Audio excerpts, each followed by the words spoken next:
watched Nintendo, man, my thumbs were always sore. We stayed up past midnight, beating every score. Now I'm almost 21, playing evermore. All right, well, welcome listeners to another episode of Beaveman in the Dock. As always, I'm the Beaveman. I'm still the Doc. He's That's still not the- going to change, you know. It might if I replace you. But then if I replace you, I'm going to call them Doc 2.0. Now, that's not right. What, the 2.0 part? I kind of like the Giving them 2.0. the same name. It's like having your old dog die, and then you get another dog, and you name it the same thing. It's not right. Hey, wait a minute. You can't compare the relationship that I have with my dog to your relationship with me. That's just not right. You know how much I love my dog? God, I love my dog more than several members of my own family. You take that back. I could replace you easily, but I can't replace my dog. Oh, you'll just have to dock my pay, I guess. Yes, I'll dock your pay. Hey, exciting news! Yeah, so I got a new mic today. I got that for myself for my birthday. So I'm pretty excited about it. It was much less headache setting up this mic. So Wow. yeah, I'm pretty Good happy news. about it. Yeah. It took me like just a few seconds. Got everything going here on ye old GarageBand. I believe that is how it's pronounced. And I'm liking it, man. It was pretty easy. But I do have a USB port acting up a little bit, like I told you. But I think it's I don't know, man. Maybe I've got to take it to some Maxpert. Is that what they call the Mac experts? Maxperts? Yeah. Oh, Mac. Hello. Yeah. Right. Anyway. So I'm liking it, man. It's pretty cool. You'll have to see it when I come back around. We'll still use the same one for you because I'm pretty happy with the other one that I used for you. Your little, your blue Nessie, if you will. I think Blue must name their stuff after mythological creatures because the one I've got is a Yeti, and you got a Nessie. Like Loch Ness. Yeah, I'm assuming. I'm sure that's what it is for. And but the portable one that I brought with me is the Snowflake. I brought that with me. So you're working with a Snowflake right now. Oh, great. So hats off to the makers of the blue mics, man. I hope you hear this and you love us and you send us free stuff. That would be great. Probably not going to happen, but that would be awesome. So yeah. So anyway, I am of course remote again. I'm in Arizona. It's extremely windy out there today, so if the listeners happen to hear a lot of wind, I apologize, but they get some pretty high intense winds around here. I thought we got some serious ones in Michigan, but they get it pretty frequently here as opposed to there. It looks like they get their own little straight line winds, which makes sense because they are, of course, surrounded by these beautiful white mountains, I guess. Well, this goes to prove that Chicago's not the only windy city. Yeah, fuck them. Other places are contenders for the title. Yeah, who the fuck are they to say that? What, they couldn't come up with something better? They're not Hockey Town, I'll say that. Well, maybe there's nothing better to do in Chicago except talk about the weather. Yeah. Battle Creek's not too far from that. Right. Battle Creek's not too far from being Chicago. Yeah, anyway. Or Detroit, if you will. Or Flint, or whatever. So anyway, that's the little bit of update. I apologize for the wind. If it bothers you, I don't know. Turn it down a little bit. Try to ignore it. Think about something else. I don't know. Stick your thumb up your butt. I don't know. Maybe that'll help. We got better water than Flint, so that it's kind of a step up there. As far as you know, you got better water. All right. So this week I gave the doc an assignment. He failed miserably as usual. Right, Doc? You failed, as usual. When there's a pause, that's when I expect you to say something. Yeah, I didn't have anything to say about it. You could have just said, yeah, I failed miserably. Hey, I did want to give you a... I defy admitting defeat. You defy admitting... Why? Because your entire life you'd just be like, yeah, I fucked that up. Yeah, I fucked that up, too. So, I think there's I think you can learn by admitting that you're a failure. To admit that I failed would imply that you tried. Yeah. I guess Okay. that's one way of So, putting it. so in other words, you're like you said. In other words, what you're saying is it wasn't important enough for me to try, so therefore I did not fail. Correct. Okay. Well, at least there. Then in that respect, I guess we applaud your honesty for your lack of commitment thereof, which again brings me back to Doc 2.0 in our future. They don't necessarily have to look like. Keep remember that I could say that the cartoon caricature of you is not really based on you. That it's just a mythological. What would you say? An idea in my head, and it's not really based on you, and therefore I could replace you and make it Doc 2.0. No. No. No. I still think it'd be like naming two dogs the same name. People do that. People are weird. They do that. So, I wanted to update you. You know how we talked about last time how I was very disappointed in myself that I could not climb a rope anymore. But you finally climbed the rope? I did actually. I did today. So I was a little bit irritated with myself. So what I did was I went to the gym, and I would because I just naturally assumed that I could climb it. It was the grip issue that was bothering me. So what I did was I went to the gym and I sat on the floor and grabbed the rope, and then I just practiced pulling myself up hand over hand, getting used to gripping the rope to a standing position. That's what I kept doing. I did that maybe 2 trips to the gym. And then I went this morning and I was doing the same thing, and there was a guy there who was, I'd say he's probably maybe at least probably 18 years older than me, maybe a little bit older than that. Kind of built like a tree trunk. And I was on the floor doing that, and he said, well, yeah, but now you got to pull the rest of yourself up, up the rope. And I explained the whole grip thing to him. And we got talking just a little bit. I said, well, let me just try it again. Because I looked online to try to recount or recall how it was that I used to lock my legs in. And watched a good little video of some young Marine doing it. So I did that, and apparently the very minimal grip training that I did was fine, and I scaled the rope very easily. Came down and went about my business, and then that dude was asking me how I locked my legs in, and we did it, and then he climbed the rope, and then I climbed it again. So, I was... so in other words, what I'm saying is, if you're younger than me and you can't climb a rope, shame on you. If you're younger than him and you can't climb a rope, shame on you, because obviously he's older than I am. So shame on you, Doc. There's a little technique to it that helps. Yeah, but let me tell you, he probably outweighed me by, I was taller than him, but I bet he outweighs me by a good 30, 40 pounds. So he did demonstrate some very good strength to get up there. And like I said, he was older than I am. So that was pretty impressive. I was pretty proud of him. Have you ever seen the movie Princess Bride? You've asked me that a million times, and to once again respond to you, of course I have. I love that movie. Right. If you ever ask me that again, I'm going to reach through this fucking microphone and metaphorically strangle you. I am reintroducing the subject to somebody who might not have listened to previous shows. So I don't recall there being any rope climbing. To ask questions I don't recall there being any rope climbing. I promise you. Was there rope climbing? Was there rope climbing? Oh, you're talking about. Oh, yes, there was. Of Insanity. Yeah, there was. Rope climbing. Was there rope climbing? I don't. Andre the Giant was climbing the rope with 2 people on his back. Right. That is true. That is right. I do remember that. And he wasn't using his feet. It was all arms. Well, that wasn't real. Of course not. But it's still cool to bring it up and say, if you can climb a rope like that, then you are truly badass.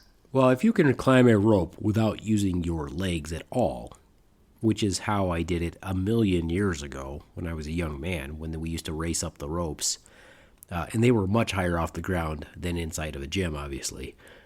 That was the fastest way to do it, and that was it was much faster to climb the rope hand over hand without using your legs, and that's how we did it when we raced. But I'm pretty sure I'm well beyond doing that. I got to use the legs. I got to lock myself in. so I can take that little break and then continue to scale upwards. Now, using the legs and locking it down, that's pretty much the only way I was ever able to do it. Yeah, maybe you just didn't try the other way. Maybe you were just scared because, you were in the No, because if you remember, I was telling you last week about I had trouble doing pull-ups too, so yeah, it was a struggle. Yeah, well, I mean, I guess I don't know. It's just a difference of job and a difference of, I wouldn't say it's per se it's specifically a difference of the armed force that you were in. It's just a difference of the job. There's plenty of people in the Army that didn't do the same type of physical training that we did. A lot of people spent an hour in the gym shooting a basketball free throws as their PT in the morning. So even in high school, I spent most of my time swimming. I was a pool guy, Yeah, nothing wrong with that. My school didn't have a pool, but I wouldn't have been a pool guy anyway. All right, so I just want to give you that update that if there's people out there and you can't climb a rope, just give it a shot. You can probably do it.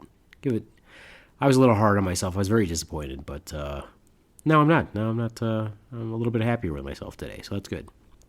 So things are going my way. Yeah, I got a new mic, and I climbed the rope.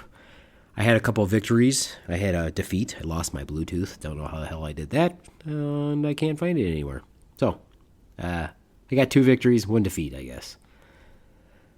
Okay, well, on to the subject of the day. Here it is. So, the assignment I gave Doc that he failed miserably at, but really didn't fail because he didn't try, so it's not a failure, was to watch this documentary called The Kill Team.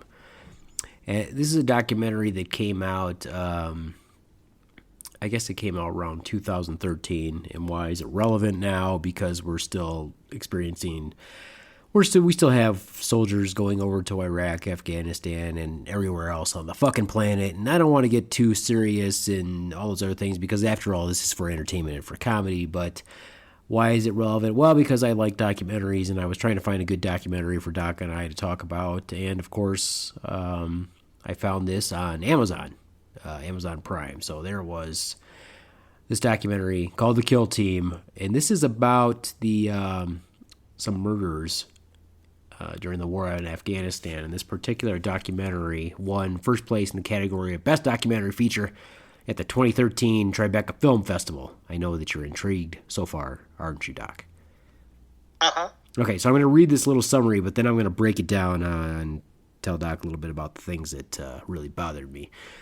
Here is the summary, and I used the great resource Wikipedia. And I'm telling you right now, if you use Wikipedia, folks, it's a great source. Of course, you can put in some funny stuff on your own Wikipedia, and they try to monitor it and try to keep it as accurate as possible, but not everything's 100% accurate. But here's the summary for this particular documentary.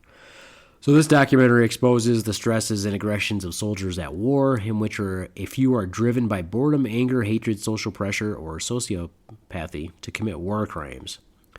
Private Adam Winfield was a 21-year-old soldier in Afghanistan when he attempted, with the help of his father, actually he was a specialist, so this is already inaccurate, with the help of his father to alert the military of the murders his platoon was committing.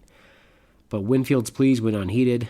Pressured by threats to his life from his superior and other members of his unit, Winfield was drawn into a moral abyss and forced to make a split-second decision that changed his life forever. The film follows him and his family through wartime events and legal proceedings that followed, interspersed with interviews of soldiers in his platoon and photos and video footage from Afghanistan. So basically, I'll give you the rundown of the story. So we've got some soldiers in Afghanistan. They're members of... you could go into what platoon, brigade, division, etc., that it goes from small to large, basically. But they're in the 2nd Infantry Division, and they're over in Afghanistan. It looks like they're mechanized. In other words, that means that they don't do a lot of walking. They've got special vehicles that they ride around on. Now, the vehicles are so much different now from when I was in, I don't even know what they're called, quite honestly. The common vehicle that was used by our mechanized infantry when I was in, and I was not mechanized, so I didn't even see those either. was the Bradley fighting vehicle. So they've got something different now. I don't know what it is. So they're mechanized folks. They're out there, and they talk about the boredom that they felt and how there's certain things that are cool that happen and then interspersed with the boring events. Well, I got news for you, kiddos. That's what most jobs are like. I used to tell people that as an infantryman in the 82nd and in the Echo, the long-range surveillance unit I was in the 82nd, I would say it was 25% fun stuff and 75% bullshit. And I'm not even sure that I would rank my current career as even remotely close to that, as in 25% cool stuff. What do you think? Day-to-day life as an adult. Oh, I don't know. I think there's more than 25% cool stuff. Well, that's good. That's. I think if it were only 25%, I think the suicide rate would be much higher in the U.S. Well, it's already pretty damn high. Well, that's true, but consider, like, you go to Japan, and by comparison, the suicide rate's much higher there than here, and it's so is the instance of alcoholism much greater there. So I think depression is a serious issue over there, and here, I think our social what's the term? Our lax social policies allow for people to vent and get it out of their system. I don't know, man. We got a lot of suicides related to the opioid epidemic. So we've got a lot of accidental deaths out there. So something's driving. Well, but why are they taking an exorbitant amount of medications? A lot of times, these are people with a history of severe depression as well. Because they start out in pain, and they take the drugs to stop the pain. Then, when the original pain is healed, then they have to get off the drugs, which causes different kinds of pain. And, well, that's a little harder to make go away. Yeah, you'll find that they kind of go hand in hand. People in chronic pain tend to also be suffering from chronic depression. So there's a lot of accidental deaths out there from the opioid epidemic that we assume are accidental, but maybe they're not. Just because somebody doesn't leave a note doesn't mean they didn't off themselves. Anyway, the point is, these guys are talking about how their day-to-day life, no one of them is talking about how the first time they were in a firefight, how they got excited and they were laughing and they're like, oh, I get to be an infantryman. This is what it's like. And then it went back to the same old mundane bullshit. Well, that's kind of how it is. I know me personally, there's going to be people that don't understand what I'm talking about when I say what an infantryman is. When you're in the military, we have jobs. They have designations. Even in the, like Doc's, his numbers don't mean anything to me. If he said what his military occupational specialty is, I don't know what that number is. In the Army, I have a general idea of what the numbers are when people tell me. There's very specific ones. Infantry are what we call 11 series. So for me, I was in 11 Bravo. I don't know if they changed the designations now. Doc's son would be able to answer that question much better than I would be able to, but that's how it was when I was in. So, actually, like in the Navy, I don't remember them ever using those kinds of designations. I was an operations specialist. My dad, when he was in the Navy, he did the same job, only they called him a radarman. So you guys didn't even have number, letter designations or alphanumeric designations? If they did, they rarely referred to them, maybe on paper. I don't know. Okay, so we had alphanumeric designations, and then we had our actual job titles. So my alphanumeric designation was 11 Bravo, infantry. And then you have identifiers also. So if you were a paratrooper, you had an identifier that was a P. So I was an 11B, and depending on what rank you are, to designate the next number. So it was 11B2P, or 11B3P, or 11B4P, et cetera, et cetera, et cetera. So that designation of the Bravo designation meant that I was a straight infantryman, and the P meant that I was a paratrooper. So these guys back in my day would have been, if they were mechanized, most likely were these 11 mics. But they talk about what it means to be an infantryman. And what it means is that is the job that is specific and the Marine Corps shares this same ideology, is that is the actual war fighter. So all other jobs support that job, basically. That is the person who is the ground fighter. That is their mission statement in general is to close with and destroy the enemy. That is the job. So the only thing that you train to do, the mere basis of your job is to kill. That is the job. That doesn't mean that that's when these guys are talking about it and saying, "Oh, I finally get to see what it's like to be an infantryman." That mindset is different from the mindset that I had. And in general, I can't speak for the people that I serve with, but I don't think that's the same mindset they had that these kids are displaying. So what they did was they had a squad leader. Their squad leader encountered, I believe it was an IED while he was in a vehicle or something like that. Basically, it severed his leg. So he was taken out of action. And of course, when that happens, they have to replace that position. So a couple weeks later, they get a new squad leader, and they talk about how this squad leader is, the epitome of an infantryman, big buff dude, whatever. Has already seen combat, wears a combat patch. This is what they contribute to be, or what is actually the catalyst of what happens next. This person had skulls tattooed on his leg, and it was suspected that he had these skulls tattooed on his legs for his kills, or his confirmed kills. One thing leads to another. This individual is Sergeant Gibbs. He's a staff sergeant. One thing leads to another. They've got this other guy named Corporal Morlock. They're having discussions, and they're talking about kills, basically. And this staff sergeant tells this corporal that it's easy to get a kill, and you can kind of set up a kill.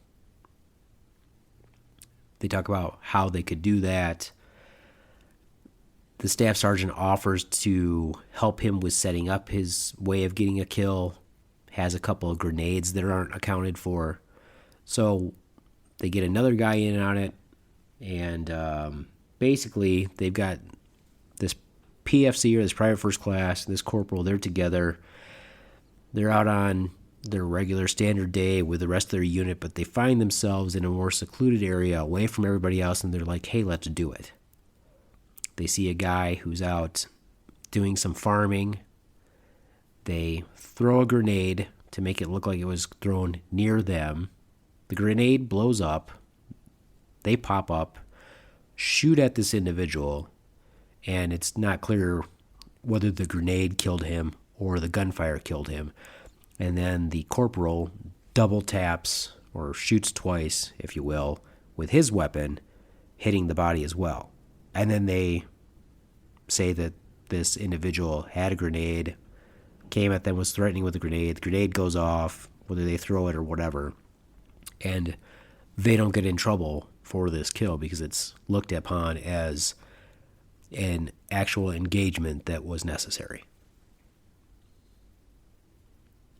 So they're provoking the incident.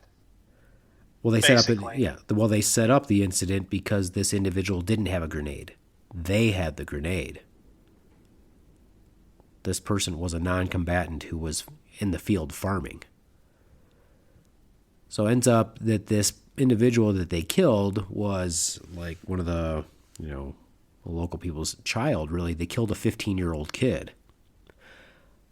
50-year-old kid, non-combatant, and they want to justify it by saying that, well, the Afghanis, if they're not actively engaging us, they may not be shooting at us, but they're still the enemy. They're not our friends.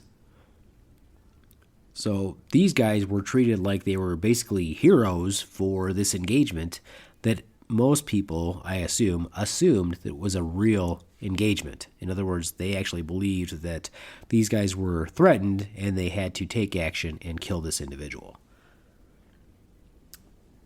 But by their own admission in this documentary, that was not the case. They set that person up. That person was just farming, and they killed him.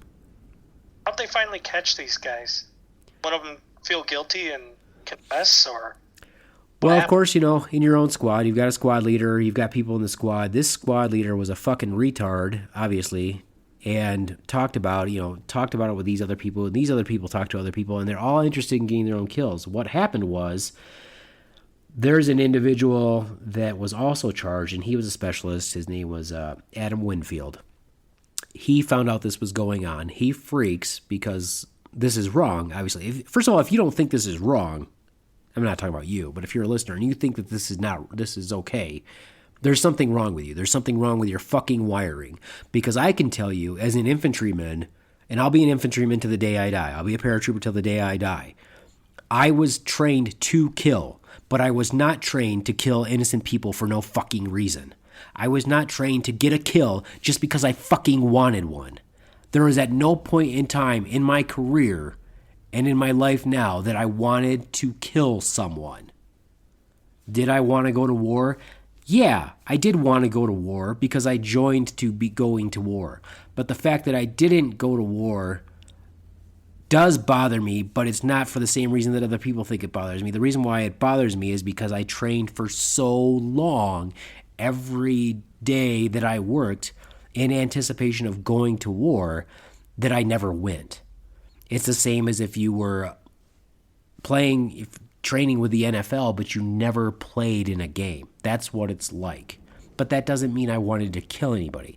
That means that my idea of war was liberating others, liberating those who were oppressed, and bringing my guys home, bringing myself home, full well knowing that war is ugly and it's horrible. These guys, there's something wrong with their wiring. And there's this misconception out there by some people, because I've run into them, that everybody who served in the military is a good person. That's not true. Oh, there's all kinds of bad people. Of course. We knew people that joined the military to thieve other people because it was easy. We knew people that joined the military to get away from the bad shit that they were living in. That was the only reason they joined. And they took some of those tendencies with them. And you could tell that they took those tendencies with them, but you know what? You worked with those people, and by God, if they didn't get better, and I hope they never went back to those old ways, but just because you were in the military didn't make you a good person. We got military prisons for a reason. We got bad people. There's bad people everywhere. And so these folks just got what they needed. These people were already fucked up. If they thought this was okay, they were already fucked up people, and all they needed was one more fucked up person coming along. So basically that's what happened. They got this guy, this specialist Winfield, was realizing that this shit was going on, and it did not fit his ideal of what it was meant to be a soldier, what it was meant to be a protector of others. So he told his father what was going on. Now this is where I get really infuriated. He tells his father, okay, because honestly this kid from the documentary, it seems like this guy was scared for his own life. Because he figured, if I don't go along with it, who am I supposed to tell? What am I supposed to do about it? If I don't go along with this way of thinking, why have these guys changed to become cold-blooded murderers? I'm in danger. Throughout this entire documentary, these young men are making comments that I look at, and what I've done is I've just related it to my days back in the day, really. He made a statement saying that, infantry tries to take care of things in-house or on their own. So his thought process was, there's no one I can tell because it's all going to roll back downhill to me, and they're going to protect the people above me, but they're not going to protect me. So he was scared to tell anybody above the rank of his squad leader because he felt that they would protect his squad leader and not him. he felt that they would bury it. I've often wondered about situations like that because, like, even in civilian courts and things like that, if you're present during a murder and you don't take action to prevent it, stop it, or otherwise involving yourself, you can easily be caught up in being held responsible for it, which can include sharing the same punishment as the people who actually commit the murder. Right, and then it would be up to the jury to see if they could see your side. In other words, I think that would be a hard situation to be in because people fear for their own life.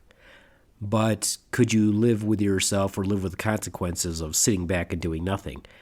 And I hate to bring up an episode of Seinfeld, but isn't that what happened? Isn't that what happened in the last episode of Seinfeld?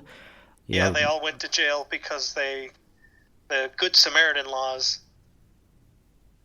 Right, they stood by while some guy was getting mugged, and they just laughed and pointed and didn't do anything. Right. That's one of those cases where I don't think they should be held responsible. It would have been nice if somebody would have stepped in, but you know what? If I see somebody getting mugged and I don't have a gun, I'm not going to get involved. I'm going to run. But would you at least call the police? Probably. Probably. Yeah, I could see myself doing that. Okay. Sure. Well, okay. So, but in that respect, you've done some good. Whereas, and I know it's just a comedy show, but in that episode, they just pointed and laughed. They didn't. I mean, they made no attempt to do anything. And yeah, I can see where Good Samaritan laws would get a little sticky, and if that's what it's a little bit crazy. But why couldn't you, in real life? No one's saying, "Hey, go tackle this person," or "Go, hey." And maybe even, I guess if you talked with a police officer, the police officer would probably tell you, "Don't do that. Call us. Call the police. Don't get I'm not sure. I seem to think that's what they would say. Here's an example. I was sitting out in the parking lot, listening to some music, eating some chips outside the school, and this was at the college anyway. I was waiting between classes, and I saw 3 guys that were kind of wandering through the parking lot, and they were looking down into cars as they walked by, which I thought kind of suspicious. So I got out my phone and I recorded them, and one of them actually got into the car. So then I immediately called the police, and they came out and they picked the guys up, and I sent the picture to the police. That really didn't cost me anything. There was no risk involved. But if it were a situation where I had done nothing, turns out they didn't take anything, but they got into the car digging through, looking for something. And had I done nothing, what would I have actually accomplished? I would have put myself at risk.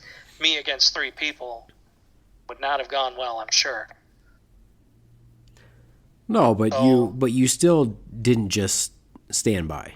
You still didn't just sit by and wait for things to happen. No, but I could have.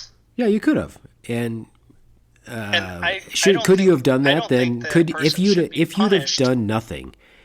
have done nothing, then Uncle Ben would have been killed. Uncle Ben. Yeah. Oh, I see what you mean. Spider-Man reference. Yeah, keep up, old man. Keep up. Well, I can think of 2 incidences. I think it was my brother. Pretty sure it was my little brother and my son were in the car. So we're sitting there and we were running some errands there in Battle Creek, and I see this dude just hauling ass. Right, he's hauling ass. This is like out on Beckley, across from the mall. Like where the Target and stuff is. Just hauling ass, and I think to myself, and everything, thoughts go through your head very quickly. I was like, this dude is not a runner. He's hauling ass. For one thing, he's wearing like jeans and a t-shirt. And I'm a runner, and I don't run like that. He doesn't run. He's not a runner. He's running from something. So I'm like, I'm going to follow him. So I follow him. And I see in the rear view there, because I'm in my car, I see in the rear view a security guard hauling ass after him. And it was this chick who was really overweight. I say she was hauling ass. She wasn't making it to. I don't know what she thought she was going to do should she catch this guy in the first place. So I follow the guy, follow him across the street, call the cops, and I keep following him. And he thinks he's home free, so he starts walking. And I'm on the phone with the cops the whole time. He walks by my car because I pulled into the parking lot. He walks by my car. I keep my eye on him, and I just track him and tell the cops where he is. And they picked him up. He'd robbed the jewelry store. That's why the security guard was running after him. Robbed the, not store, the jewelry counter, if you will. I'm sure it was like $10 worth of stuff. But they got him. Like a smash and grab situation. Yeah, sort of thing, I guess. There was the one time. The other time was I was with a friend of mine, and we were coming out of a movie, and the friend of mine was a girl that I was dating. This was a long time ago. And we saw this guy and this woman arguing. Well, he was arguing. She was not saying anything. She was walking away from him. And he grabbed her by the neck and throttled her, like, really hard. And, so I jumped out and ran after them and proceeded to say some not nice things and threatened to bodily harm him if he continued doing what he was doing and saying I was going to call the police. Now, see, if I saw somebody getting beat up, if I saw a fight or something like that, it would depend on who's in the fight. If I don't know them, I'm staying out of it. But if it's somebody I know or care about, then I might get involved. You know what I mean? Depending on the situation. And if it's like one of my family or kids, bet your ass I'm going to be involved. So I don't know how else to explain it. I kind of draw the line.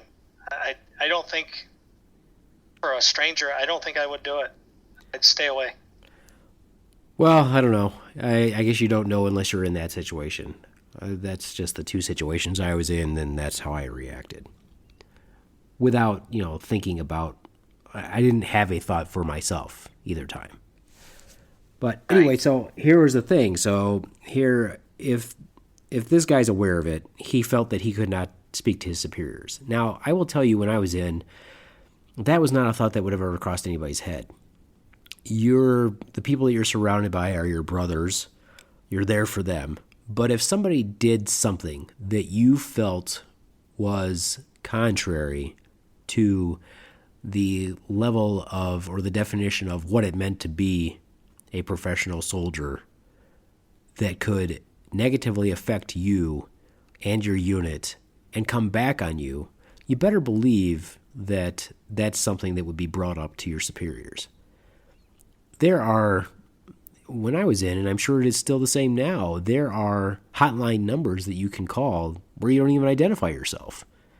And it will never come back to you. And if it does come back to you, they would segregate you, pull you out of that unit totally so that you would be safe. When you're talking about murder, I understand this kid was scared for his life, and he contacted his father, and he felt like he couldn't tell anybody else. So I don't know why that happened.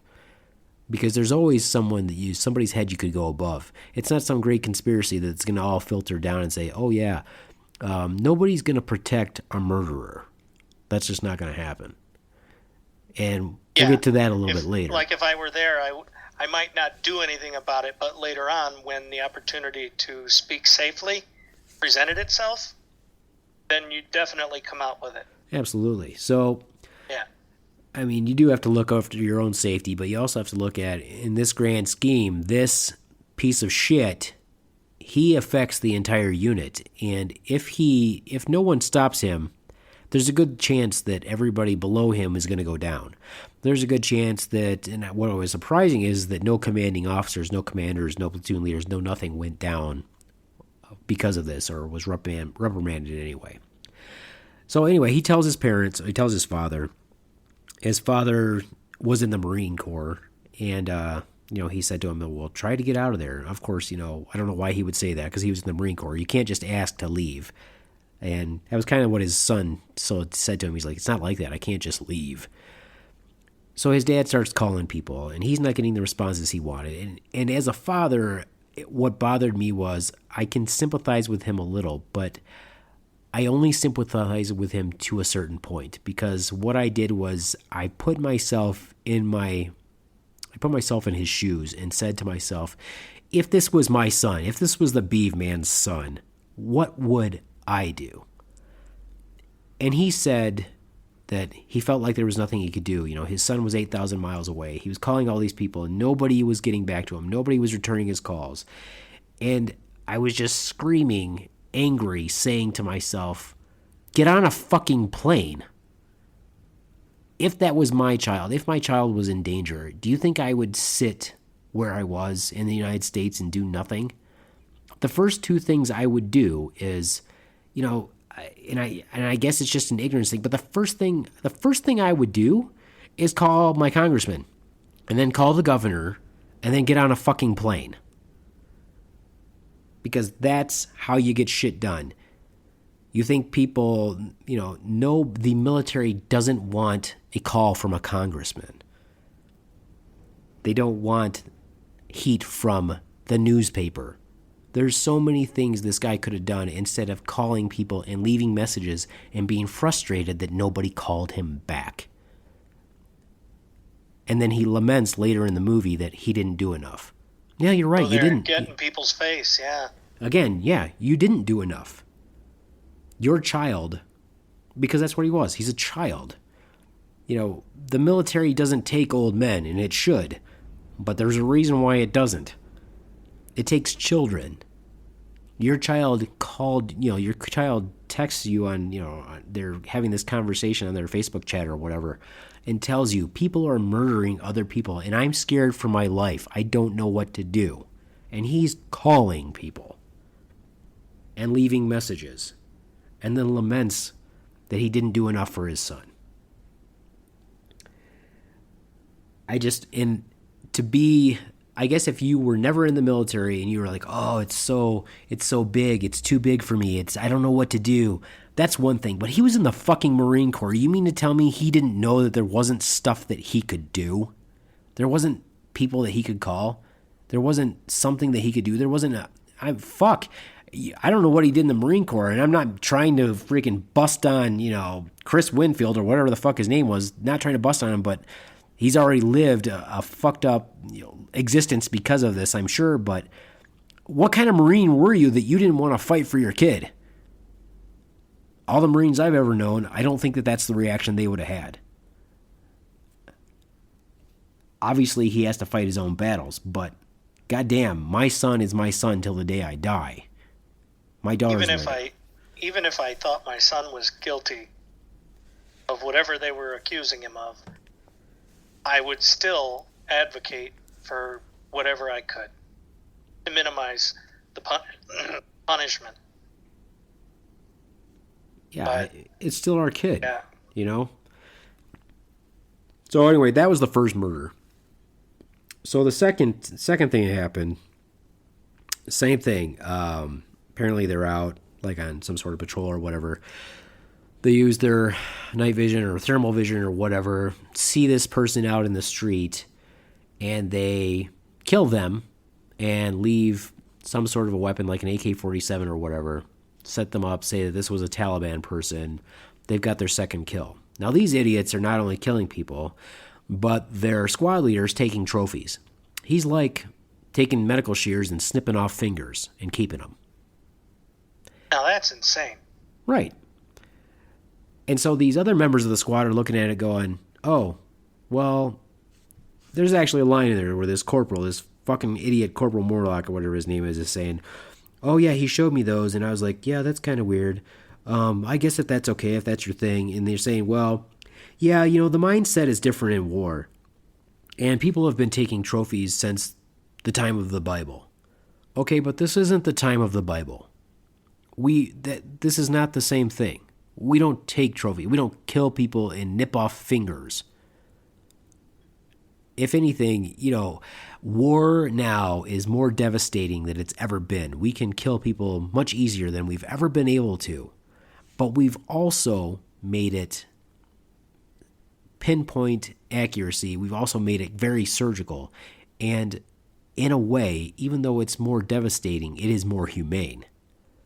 And that is what we strive for. So we are this war-fighting nation, but this war-fighting nation is also doing its best to make that war more efficient and less civilian casualties and less barbaric. So, yeah, it's war and it's ugly, but we don't need to regress and do stuff like, never would that enter my mind that I should keep a human trophy. These guys took pictures of the people that they shot, not in an actual engagement. Again, if I killed someone, I'm not going to go take a picture. There's a difference. If I see, if I go and I blow something up, back in the day, if we would have blown stuff up, back before we had cell phones and stuff, we would take pictures of us blowing stuff up, things like that. But I'm pretty sure that the men that I served with would never have even thought in 1 minute that they should nip off a finger from somebody. Yeah, there are situations out there where I can, I'd be watching a movie or something, and I'd be like, that guy needs to die. And because you know that if that character doesn't die, that it's going to come back and it's going to get somebody else in the movie killed or whatever. But in real life, I could see myself making those same decisions. When you get the bad guy down, you finish them off. I would still not like the idea of having to kill somebody, but I would recognize the idea that it had to be done. And I just, sort of a situation where proof you had to show proof that the person was dead. Like in the military, they just take dog tags sometimes and they move on. Sometimes they'll, drag a fallen soldier along with them if they can. But taking an ear or a finger, that's just straight up morbid. It's just straight up sick. And again, these folks were non-combatants. So, when they talk about, when these idiots are talking about, oh, this was from Bible times and this has been going on forever, I'm like, yeah, but it was sick then for them to do it then, okay? And that hasn't changed. But the point is that these were combatants. They were not non-combatants who were not armed, who were not attacking you, who were not doing anything. And I'm not understanding why these guys thought any of this was okay when you have rules of engagement in the first place. If some 15-year, let's actually imagine that they saw a 15-year-old with a grenade who was coming at them. Okay? If that was the case, then they have their rules of engagement. They're like, okay, stop. They don't understand. They don't stop. Maybe you fire a warning shot, whatever. They get too close, obviously you're going to shoot them. None of that occurred. And the fact that none of that occurred, and yet no one even questioned that kill, is shocking to me. It's shocking to me that their chain of command didn't think that anything was wrong. And this problem is that there were enough failures and enough catalysts involved and enough fucking sociopaths and psychopaths coming together at the same time for all this to click, and that's why this shit happened. When I was in the Army, we used to have these. Here's a funny thing: is a lot of people think that the infantrymen are dumb. Everybody that I served, I don't think I knew any dumb people that I served with in the infantry. And we actually would have pretty philosophical conversations. And one of the theories that we talked about very frequently was the fact that during the years of peacetime, and that's the time that I was in, I didn't go anywhere. I got locked down a bunch of times. The closest I went was when we were going to invade Haiti. But during those times, if you notice, a lot of times crime in the U.S. was higher. Crime in the U.S. itself is higher during peacetime than it is during wartime.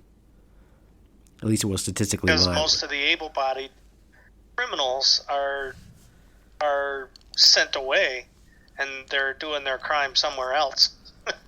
Well, if you're inclined, if you're wired to murder and there's war, where's the best place for you?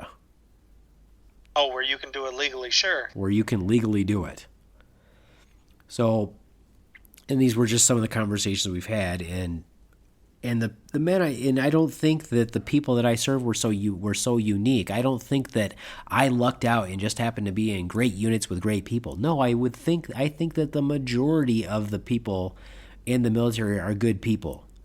But there are a lot of bad people also, and that's just what happened here. We had a lot of bad people that happened to link up at the same time, and it was a weak chain of command above them that didn't stick to standards, that didn't stick to inspections, and didn't stick to a standard way of being a soldier, and that's where the failure was. These pieces of shit should never have made it through one kill. One kill would have been enough. That's it. If they're not actively engaging people all the time, how is it that these guys are encountering all these kills? It's mind-boggling. It really is. And then they end up killing another guy. They end up killing another guy. So 3 in total. 2 during after the 2 killings where this Adam Winfield, Specialist Winfield, was trying to get some sort of attention, where his parents were trying to help him. In between that time, he just tried to keep his head down. He was getting threatened. They were threatening to kill him. They had said they would take him to the gym and drop a weight on his head, or take him on patrol and kill him and bury him, and they'd never find his body. They'd cut him in a million pieces. So he was just trying to keep his head down until the deployment was over, because he felt that there was nothing else he could do, which was, again, I feel is ridiculous. So ends up he gets implicated in the 3rd murder. Another grenade situation, and this time he discharges his weapon, and he's involved in the pictures of this 3rd killing. So he went from, understanding what was going on, trying to avoid it, being threatened, fearing for his life, trying to get help, admittedly not trying everything he could have tried, and he ends up becoming implicated in the 3rd murder. So makes it back to the States, thinks that he's going to be fine. He's going to help testify against the other murderers, and he gets arrested.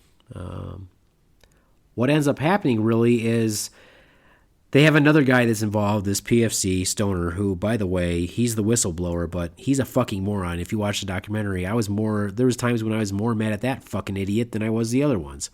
He didn't do any of the murders, but what happened was they were smoking hash in his room, and he went to Sergeant Gibbs, who was, I guess, the squad leader, and said, hey, these guys were smoking hash. And he said, basically told him, snitches get stitches. And they sent a bunch of people to beat the fuck out of him in his room. So he got the shit beat out of him. He runs across like the Sergeant Major. Sergeant Major sees that he got the shit beat out of him. They pull him aside, and he starts spilling on things, saying, yeah, this is why they beat me up. It was because of the drug use, and I happen to know that this guy's got bones of people that they've killed, and that's where everything cascaded. So in this short period of time, this PFC could find people to tell, and that brought the hammer down. Yet this specialist was saying the whole time that he didn't feel there's anybody could tell. But the proof was that, yes, there was, you fucking moron. You could have told these people. You could have told somebody, instead of feeling like you couldn't tell anybody. There was the proof right there. And that's what's something that was, would shoot a holes in his case, and then he's involved in the 3rd murder. So that's the story. One way or the other, it's not a good situation to be caught in. I guess that's why, if you ever have a choice in the matter, it's better to pick your friends than let them pick you. Yeah, I can't say that. Obviously, I'm looking at this from, I wasn't there, but I am looking at it from a perspective of what would I have done, how would I have felt And there's always someone he could have told. There's always someone he could have approached. No one is going to go down for people below them. They're not. They're not going to. And when I was a squad leader, and the time period I was a weapons squad leader, and when I was a team leader, and all those times, if somebody on my team had come to me and said, even if it was my best friend that they were talking about, had come to me and said, "Hey, Sergeant Beaveman, you probably don't want to hear this, but Sergeant so-and-so killed that guy. That guy was not a combatant, and he killed him." Even if that was my best friend, I'd have been like, okay, this kid just told me this. I need to know more. I need to get an investigation. I need something to look at that. Even if that was my best friend, I'd be like, sorry, dude, I'm not going down for something that you might have done. And if it comes out that they did it, you better believe I'm not fucking going down for it. And that goes all the way up. Nobody wants to go down. It doesn't matter how much somebody likes somebody else. They're not going to go. Nobody wants to go to a military prison and make big rocks into little rocks for the rest of their fucking life. You know what I mean? Yeah. Military prisons suck. I've seen one. Not pretty. Yeah, nobody wants to be there. You don't want to be there. So what happens? So young Specialist Winfield, he gets implicated with the rest of it. He gets charged. He ends up getting 3 years. And of course, probably fucked in the head a little bit. Got to make a pretty good documentary, but he got 3 years. Here's the surprising thing that I thought when they're talking about the sentencing is that the corporal who was involved with everything, he was involved with all 3 murders. He got 24 years. 24 years for 3 murders. That seems too light. Seems too light to me, even if it is a military prison. Actually, 24 years for 1 murder is not enough. In my opinion, no. Here's where I have some more problems, okay? And this is problems I have, I guess, with the military, the military system here. The one guy, he was directly involved with the 1 murder, Holmes. He got 7 years for 1 murder. And the last guy, Sergeant Gibbs, he got life in prison, but he got eligibility of parole in 10 years, and he'd already served 500 some days, whatever. Keep in mind, this was all basically in 2010, 2011. The documentary came out in 2013. So that means that he's going to be eligible for parole in a year or 2. He's eligible for parole. Why? Why on earth is he eligible for parole? This makes me feel like they've decided, the people who decided this or adjudicated this, the military court system, they decided what? The Afghani life doesn't matter. Oh yeah, we convicted them of murder, but it was an Afghani, so we're going to cut the sentence down. It's not such a big deal. Because that's what I feel like from looking at the sentencing. 7 years for a murder. That seems insane to me. What they ought to do is, okay, give him 7 years and then turn him over to the country where the murder was committed and let them do what they want to do. Well, I mean, I would imagine a lot of those countries, wouldn't you assume it's an eye for an eye still? I would hope. I would think. But here's the thing, too. If they were doing these things, which obviously they did because they admitted to do it, although interestingly enough, the Sergeant Gibbs guy, he only expressed that he did indeed have body parts, but that the kills were actual, real combatant kills. So he never admitted that he did anything, except for keep trophies. Here's what I don't understand is, why did they think, not only, the whole thing's fucked up, but from a tactical standpoint, here's what I don't understand, too. Let's say that they thought all this was a good idea. If you were a true tactician, if you're a true soldier, a true warrior, infantryman, why would you think it would be okay to kill some innocent person and not expect any retribution from the Afghanis? That's what I don't understand. Why did they not... apparently, they must have been around in a real peace-loving village or something like that, because if I was on the other side, if our country was in, if our country had foreign troops here and they just decided they're randomly going to kill people and set them up and like they kill some 15-year-old kid that I know was not a combatant, do you not think that I would try to kill them? There'd definitely be some retribution. It seems like that you would open up a major hornet's nest. And the Afghanis have been fighting since the beginning of time. So how would you think, as a military tactician, as an infantryman, it would be a good idea to just go kill random innocent people and not expect any retribution from the Afghanis? I mean, it seems like they would have been running off to tell the Taliban, and the Taliban would have started attacking. But yet that didn't happen.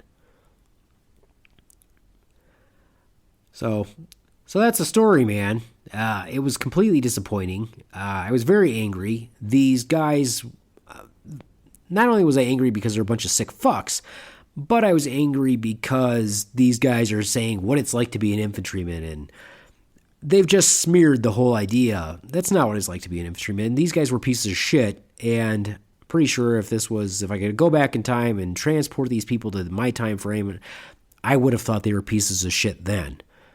They were not real soldiers, and people watching these films or people seeing this documentary might think, oh, this is what it means to be this. I'm like, no, that's not what it means to be that. They're just pieces of crap. They're pieces of crap that happen to have coalesced together in a toilet, because that's what they were. They were pieces of shit, and they just happened to find each other. Pieces of shit that flocked together, I guess. They want to talk about how, the glory that they thought they were going to have because from the movies that they grew up with. I'm like, what movies did these fucking kids grow up with? Do you remember a movie in the past 20 years or past 10 years when these kids would have been growing up that glorified war? Can you recall a movie in the past 10 years that's glorified war? I'm trying to think of one, but the situation reminds me of Apocalypse Now with Willem Dafoe. Have you seen it? You mean Platoon? Was it? Yes, Platoon. My bad. That was a situation where the military was cleaning up its mess, or trying anyway. And that would have been the way I would perceive people. Normal people would look at it. That the one doing the misdeed is not right in the head, needs to be dealt with. So I can't see how it would glorify those kinds of actions when, if anything, it glorified fixing the problem rather than causing it. Well, that was again, that's why I look back at the comments that these guys made. And I'm like, what is he talking about? What movie would he have seen glorified war? Because even the movies that we saw, that we watched, there were honorable men. There were honorable actions. But movies like Platoon, same thing. You're right. It showed, I can't remember that guy, the character, good actor, but the one that was the bad guy. He killed Willem Dafoe, and he'd done these things, and he had didn't he have fingers, necklaces, or whatever? And the one guy had smashed that kid's head, and Charlie Sheen is seeing all this crap, and he's like, that's fucked up, and no one's supporting him, and he's doing the right things, and he ends up killing Tom Berenger, right? I think. Tom Berenger was in it. I think Tom Berenger was the bad guy, and Charlie Sheen ends up killing Tom Berenger in the end. There was Charlie Sheen, Tom Berenger, Willem Dafoe, Johnny Depp, Kevin Dillon. Oh, yeah, it was Johnny Depp was in there, right? Forrest Whitaker. But the point that you made is accurate. There was a horrible situation, and they were trying to rectify that horrible situation. So there was no glory in what those guys were doing. It was established that this was the wrong thing to do. Right. And these are movies that we were seeing as kids. So our perspective of it was to be the good person, not to be the bad person. There was no glory. There was nothing glorious about being the bad person. Movies, the other things that we would have grown up with that were glorious, but still showed how horrible things were. I mean, think about one of the movies I remember is, Audie Murphy to Hell and Back, which is based on his life and that he starred in. He still was very thoughtful through the whole movie, demonstrating the devastation of war, demonstrating how these things affected the people that were, that were involved, and that people died and innocent people died, and that war is ugly and it's horrible. But if you have to, if you're fighting it for a reason. In their instance, they fought the greatest evil in our time, in our recorded history of time that we know is the greatest evil was the Nazis. But still, these were people that, lost their lives. They still had families, et cetera, and maybe some of them were swept up in it in a different way and didn't really support what they were doing. But still, those movies still showed the horrors of it all. The Ballad of the Green Beret with John Wayne still showed the horrors of war. It showed the bad part and it showed the glorious part. So anybody who says that we watched these movies, and what movies were they fucking watching? Because no movies were saying, hey, war's great. None of them said that. Full Metal Jacket, they didn't say war was great. It wasn't glorifying war. Most of those shows tried to show the horror of those situations. Killing somebody, even if it's necessary, even if it's the right thing to do, is still going to take its toll on your humanity, for a lack of a better term. It's going to fuck you up, having to kill somebody. And anybody who says that it doesn't, they're lying to either themselves or everybody else, probably both. It's not something anyone should aspire to do or go out of their way to put themselves in a situation where it has to be done. Yeah, even picking my job that I picked, when people would ask me, why did I pick that job? I'm like, that's the job that I thought was the epitome of being in the military, and that is the job that I felt like that would do the most good.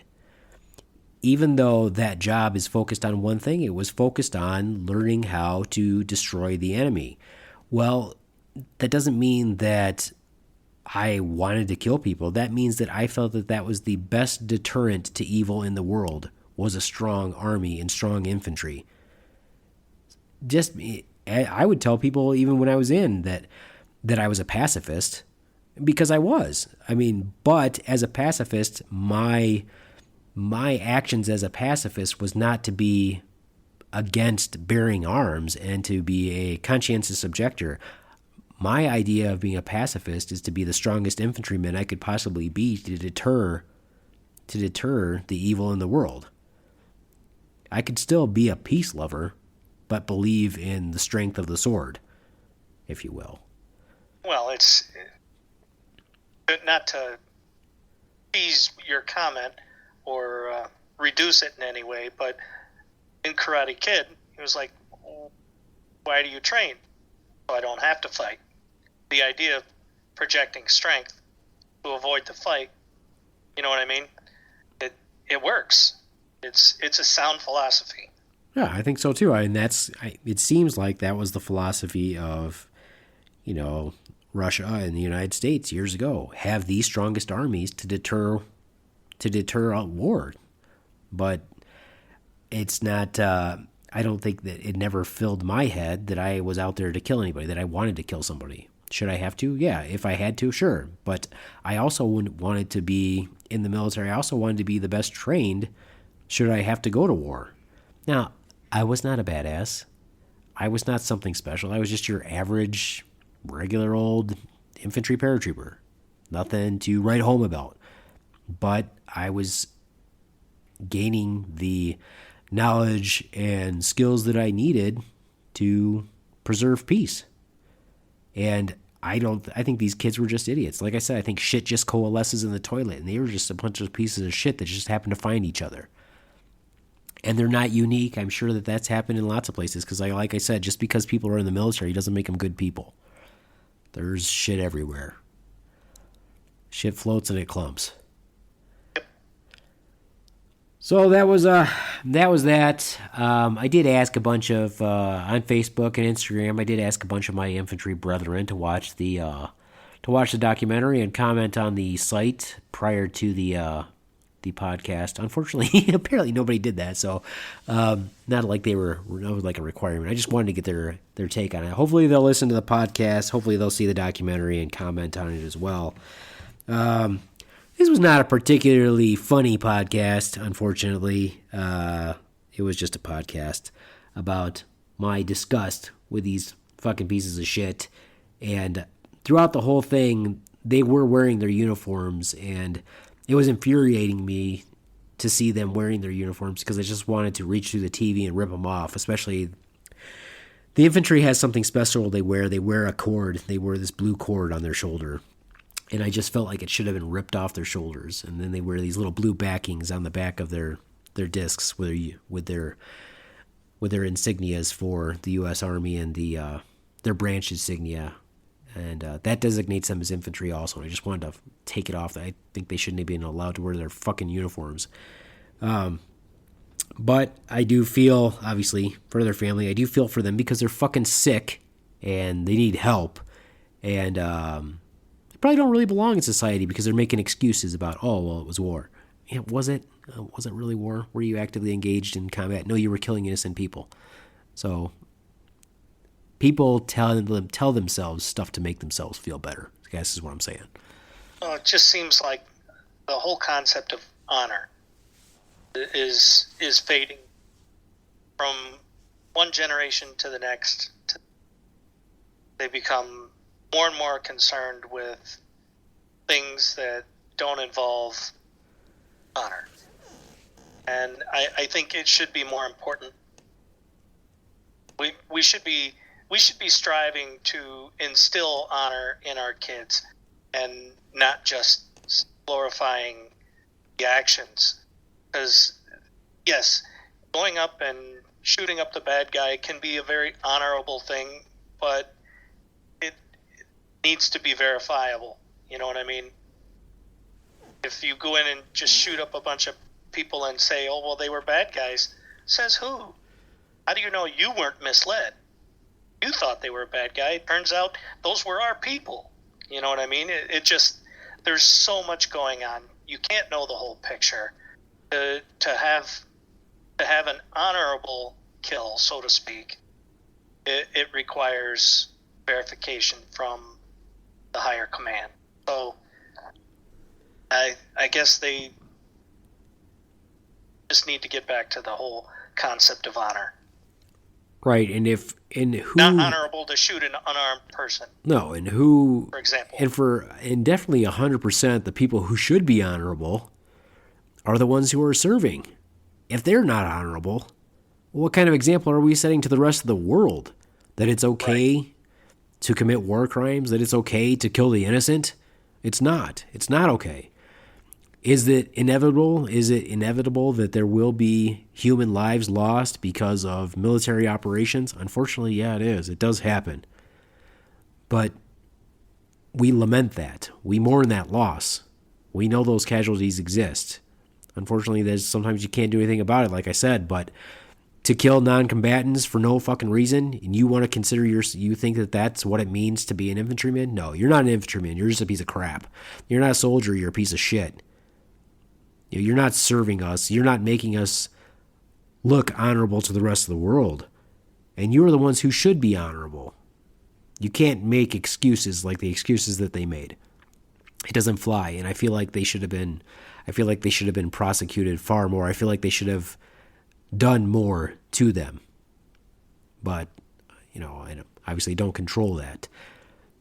I don't know. I don't understand what changed, but it seems like maybe they were just scaring us. But if it seemed like back in the day when I was in, and I'm sure the old guys can attest to this, if you made the slightest error, you could find yourself in military prison for quite a while. Not even murder. You could be there for the rest of your life. I know a guy who got 7 years for screwing an admiral's wife. He got 7 years for adultery. Yep, adultery was a charge. Was a charge when I was in. Yep. Yeah, that's unfortunate. That maybe things are different now. I don't know. I find that very odd because it used to be, if you were at threat, if people that were in threat of having to go to a military prison, it was kind of like they might never get it. Who knows? They might never get out. Well, the concept behind that is that, much like the police, they're people just like everybody else, but in their position, they have a certain amount of power. And along with that, with great power comes great responsibility, yada, yada, yada, of course. But if you violate that power or abuse it, the consequences should be harsher, should be so over the top that that these people wouldn't even think about it. Exactly, and that was how I felt when I was in. You have so much power. You need to use it properly. And if you don't, you will suffer major consequences. Right. It's about accountability. Exactly. That's a good point, Doc. You've made a couple good points this podcast. I'm shocked. I might not replace you with Doc 2.0. I might not. So I still recommend that everybody sees this documentary. It's really good. It's The Kill Team. I do feel for the families, and I do feel for them. But in hindsight, I'm sure probably they do beat themselves up about it. I can't help but watch these things as different eyes. Obviously, I watch it as through the eyes of a soldier. I watch it through the eyes of a father, and as a healthcare provider. Even as I watched this as a healthcare provider, being enraged the whole time, I was like, man, these kids are going to kill themselves when they get out. That's what I kept thinking.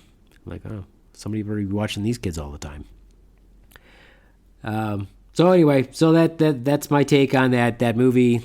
That's my take on the podcast. I will not be replacing Doc at this time. I won't clone him and make Doc 2.0 right now. Maybe. Yeah. We got to find he's thinking about getting a new dog. I promise we will make the next podcast funny. We'll figure something out funny to talk about. All right. So that's it for me from the Beaveman. I don't have anything else to add. So, I guess I do. I bless our men and women in the armed forces. Take care of them. Bring them home.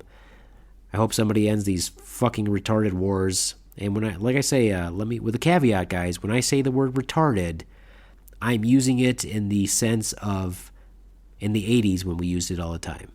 So don't take personal offense. I'm not insulting the mentally. You're not using the word to disparage the differently abled. You are doing it to make a point that what they're doing is not right. Exactly. All right. Context matters, people. Exactly. All right. So as always, adios, much fuckos. And crickets, bitches.